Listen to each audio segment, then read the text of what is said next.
Hello बच्चों, let's see this question. Question says that from the following bond energies. उसने कुछ bond energy का data दे रखा है, जैसे हाइड्रोजन हाइड्रोजन बॉन्ड का एनर्जी का दे रखा है, कार्बन डबल बॉन्ड कार्बन का दे रखा है, कार्बन कार्बन का दे रखा है, एंड कार्बन हाइड्रोजन का दे रखा है. और एक रिएक्शन दे रखी है जिसकी वो पूछ रहा है कि एंथैल्पी निकालो. ओके, अब देखो इस रिएक्शन को मैं दोबारा से यहाँ लिख देता हूँ. ये कुछ रिएक्शन इस तरीके से है. ये रिएक्टेंट का मॉलिक्यूल लिख दिया. हाइड्रोजन का मॉलिक्यूल मैं कुछ इस तरीके से लिखता हूँ जैसे बॉन्ड दिखाई दे.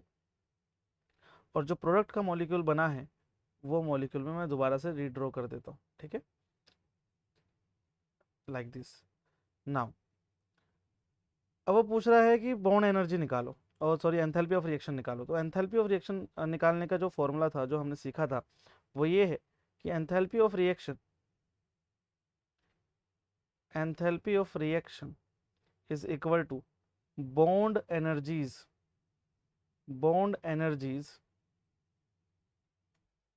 Of reactant, bond energies of reactant minus bond energies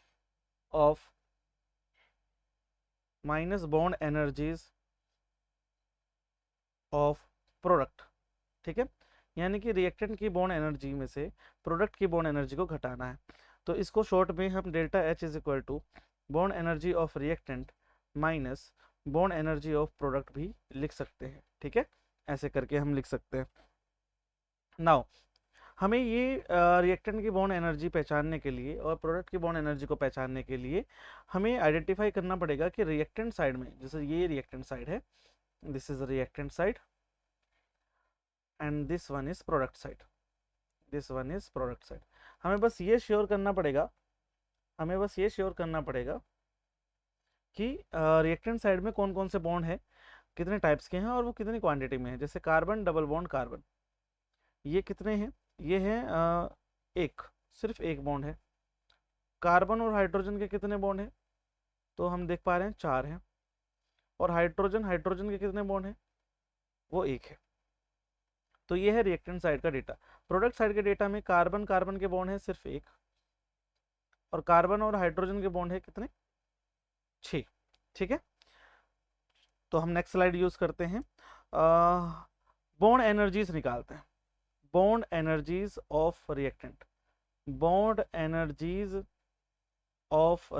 निकाल रहे हैं हम.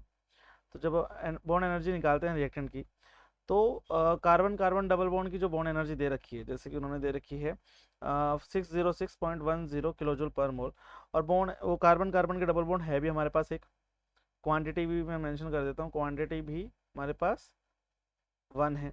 तो बॉन्ड एनर्जी 606.1 इंटू 1 है ना, किलो जूल पर मोल.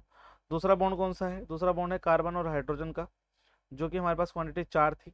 और हमारे पास डेटा क्या दिया है कार्बन हाइड्रोजन का? 410.5. तो 410.5 इंटू 4 करेंगे, जो भी आंसर आएगा.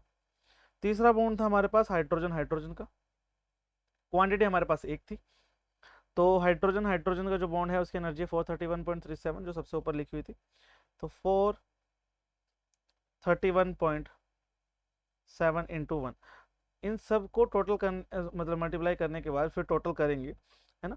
टोटल करने के बाद जो आंसर आएगा वो आएगा 2679.49 किलो जूल पर मोल. तो ये पूरा डेटा आ गया बॉन्ड एनर्जी का रिएक्टेंट साइड का.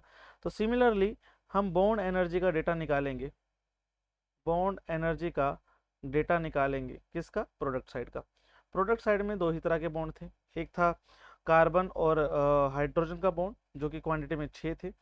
और ऊपर डेटा दे ही रखा है, मैंने लिखा है ये 410.5. अब इंटू 6 कर देंगे. और कार्बन कार्बन का एक बॉन्ड था.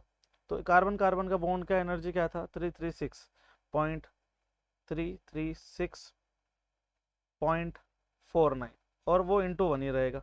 तो फिर ये मल्टीप्लाई करने के बाद जब इनको टोटल करेंगे हम, तो इनका टोटल आएगा 2799.49 किलो जूल पर मोल.